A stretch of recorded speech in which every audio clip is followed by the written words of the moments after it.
Walang respeto, Paolo nagalit sa ginawang ito ni Jugs.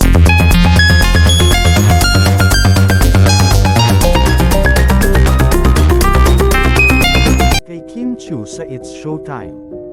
Walang respeto, Paolo Avellino nagalit sa ginawang ito ni Jugs kay Kim Chiu sa It's Showtime.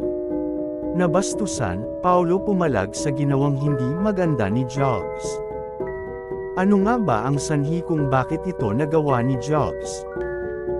Natunay ng ikinagalit ni Paolo at naging dahilan ng pagbuhos ng kung ano-anong mga komento ng mga netizen kay Jugs Hugueta.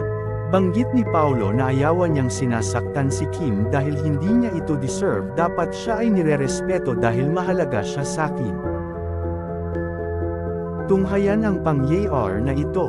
Sa It's Showtime, tinutokso-tokso na naman si Kim dahil sa mga ngiti nito matapos sabihin ni Ann ang kanyang spiel na, ngiting may nagchat ng good morning.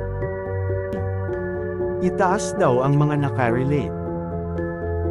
Si Jugs ay kinuha ang kamay ni Kim at itinaas dahil nakangiti raw ito.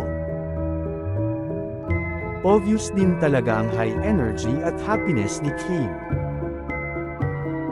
Kaya naman ang mga solid Kim fan ay nagsasabing totally ay naka-move on na raw ang aktres sa breakup nila ni Sian Lee. Pakiramdam nila, masaya na raw muli ang puso nito. Mapapansin na rin sa mga bagong palabas ng segment ng It's Showtime noontime show na hindi na masyadong lumalapit si Kim Chiu kay Jugs dahil di umano sa ginawa ni Jugs.